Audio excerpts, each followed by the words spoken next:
First, I want to commend the responders in New York City yesterday, the first responders, following what is clearly an apparent terrorist attack there. I think this incident just reminds each and every one of us how we have to just be unceasingly vigilant, just as citizens. We need to protect America from this radical Islamic terrorist attack that we seem to experience. We just want the people of New York to know that we're with them. Now, we are entering another huge week for tax reform. As was mentioned, we named the conferees last week in our Tax Cuts and Jobs Act, chaired by Chairman Kevin Brady. This week, the House and Senate conferees are reconciling those two bills. The committee will hold an important meeting tomorrow to work toward a final package to cut taxes and to simplify the tax code for the American people. This tax reform legislation is monumental. It's going to help American families at every income level. It's going to raise wages. It's going to create jobs right here in America. People will get to keep more of their own hard-earned dollars. This is so welcomed as a reform. This is what gets our confident economy restored. I cannot stress this enough.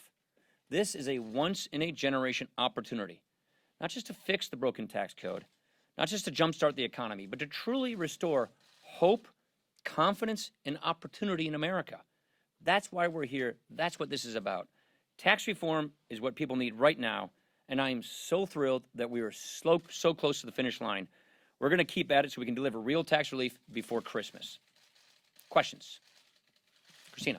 Do you agree with the Treasury Department's analysis that the tax bill would raise $1.8 trillion in revenue, and do you agree with their assumption that welfare reform, regulatory relief, and infrastructure would occur in their growth estimate?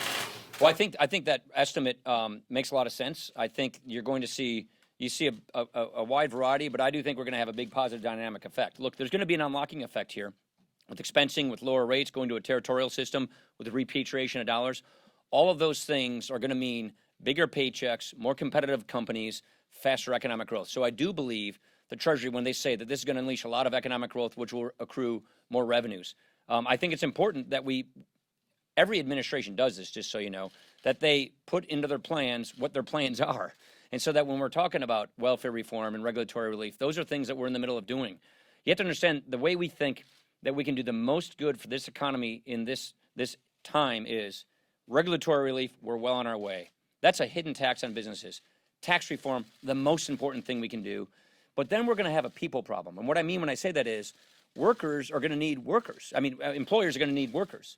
And that's something we have to get right on top of. That's why we already passed career and technical education reform. That's why we want to smooth the path from welfare to work so that we're not trapping people in poverty. These are the kinds of things that we're going to need to address next year so that when we have a fast-growing economy, we have jobs being created, we want to pull people out of poverty, pull people out of welfare, get them the skills they need so they can get opportunities. That's all going to help grow the economy. And so it's perfectly appropriate that the administration looks at that when they make their assessments on economic growth. More what JCT. Yeah, so JCT, look, I was the chair of the committee which runs Ways and Means oversees JCT, and I was chair of Ways and Means when we had bought those three models, the MEG, the OLG, and the stochastic model. Without getting too wonky in this, JCT usually runs all models and gives you a fan chart of ranges. They gave us what I would call the low range. It's still positive, but I think that there are other models that I think are more reflective of reality that respect the fact that we have capital that flows globally. And I think those models are more reflective of how the world actually works. And those models show us we'll have a more positive revenue feedback effect. Thanks, Mr. Speaker. I wanted to ask about the claims that this tax cut, the corporate tax cut, will translate into higher wages. There have been a number of executives on earnings calls and other forums that have said that they would use this tax cut for stock buybacks, dividends for shareholders, et cetera. So what is the evidence that this will in fact increase wages? I'd point you to the CEA study. I'd point you to Kevin Hassett's work. I'd point you to economists on the spectrum from the left and right, which really don't argue whether or not workers benefit from lower corporate tax rates through higher wages. The argument is just the extent of the benefit. Some studies say as much as 75% of the benefit accrues to workers. So we know for a fact that the studies show us you lower the corporate tax rates, workers benefit through higher wages, more competition for their labor, which gets us higher wages, higher productivity, and more jobs. But the other point I'd say is think about if we don't do this. That's the analysis that I think people don't look at. Think about if we don't do this and we keep the highest corporate tax rate in the industrialized world, we will have more inversions. We will have more companies leaving U.S. shores like Johnson Controls in Milwaukee and going overseas and putting their headquarters in other countries. We will see more jobs going overseas. We will see a continued incentive to say, don't make it in America, make it overseas and re-import it back into America. By doing tax reform, we're ending that incentive and we're reversing it, saying, keep your jobs in America, make things in America.